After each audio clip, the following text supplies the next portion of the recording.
I'll hop over to your New Orleans Pelicans here, Sam Oshtry. Stock is down. They have not won a basketball game yet. And I'm going as far to have the take. I think the New Orleans Pelicans are the worst run team in the NBA. Oh, I thought you were going to go the other way. No. This team should be better. Okay, maybe, but what have you seen from this year that's like you're so disappointed in it?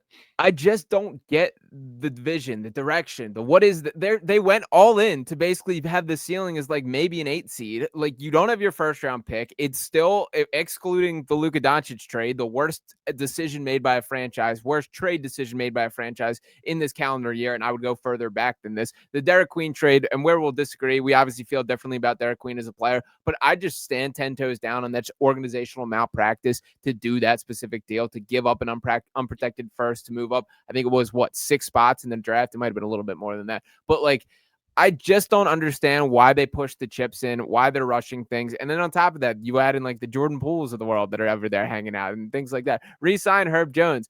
I'm just confused by this franchise. And I think when I look at teams like the Wizards and the Hornets that I'm buying into the direction here, it feels like the Pelicans are being left in the dust. I actually really like this Pelicans team, and I know they're 0-3, but they lost last night to the Celtics when Zion wasn't playing. Like, this team needs Zion to be completely healthy, and yeah, good luck with that one. It's not encouraging that he already is missing some time. But like when Zion's healthy and he's playing point guard and he has the ball in his hands a lot in those first 2 games this season, which is the right recipe. They have a good roster. We talk about Herb Jones and Trey Murphy and these guys surrounding Zion. I like this team. Derek Queen and Jeremiah Fears have also looked really good. Jeremiah Fears wasn't great last night, but those 2 rookies have looked really good, which in a way is justifying the Pelicans' move of moving up. Because my whole thing, why I was defending it, was they believe that they got 2 guys who are top 10 in the draft. So they were willing to part with a pick from next season because instead of getting a potential lottery pick next season when they maybe think they can make a playoff run with a healthy, or a play-in run maybe with a healthy Zion, they're approaching it from, we have top 10 guys in this year's draft, so we can sacrifice a pick for next season. And maybe that's flawed logic, but you could kind of understand where they're coming from if you're high on Derek Queen as a prospect, which I certainly was. And he hasn't been one of the best rookies by any means, because the rookies have been awesome, but he looks pretty good. He looks pretty comfortable in an NBA role. Jeremiah Fears, I was not big on him coming out of college, but he looks really comfortable so far, and he's lightning quick. Jordan Hawkins, Eve Missy, like they have talent, man. So that's what I mean. Like this is, I don't care about the record right now. I think they've actually looked good from what I've seen from the Pelicans. I guess this is where I'm at is, well, I guess my follow-up questions for starters, how many days do you think you're going to get healthy Zion Williamson? Because he's got, for this team to make the plan, he's got to play like 60 to 67 games. How many times has he done that in his career, if you had to guess? Not a lot. I mean, he's missed a lot of time, but like that was the whole thing. And look, I'm not going to look too much into his body, but like that was coming into training camp. He was the skinniest and healthiest he's looked, which is why there was promise that he could potentially make a run or have a healthy season. Just to throw it out there, he played 24 games as a rookie, 61 games his second year, missed the entire season in 21-22, and has played 29, 70, 30, and then 2 so far this season.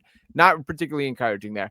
I guess, like, what is the best case scenario? How many teams could this team beat in the Western Conference? Like, I think their ceiling is an 8 seed, and I don't see that ceiling raising at any time in the coming years. Oh yeah, I don't disagree with that. But I think for the Pelicans' perspective, if Zion has a great year, he becomes much more tradable. Yeah. And I do think that has to be in their minds, where you want Zion to have a good year because he becomes more valuable as a trade asset. And that you have to start looking into the future when you drafted a Queen and Jeremiah Fears and you sacrificed a pick for next year, where it's like, all right, can we get some of that real estate back if we trade Zion? So this is a big year for the Pelicans for how they approach everything with Zion, but it's also a big year from Zion just to prove his worth in the NBA.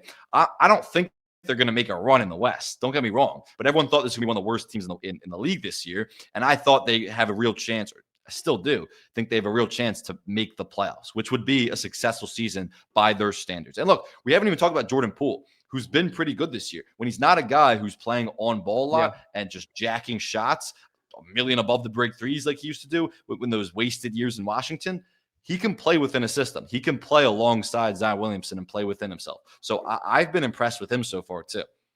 Yeah, they should be good. Is sort of my whole issue here. Is like you when you look at this roster, that's better than a lot of teams. But I just have zero optimism that that will actually be the case. So we'll see how it shakes out there. I'll try and believe. I do enjoy watching them play. Like they're not like a tough watch where there are some other teams like that in the NBA. I just don't see the vision whatsoever with the franchise as a whole.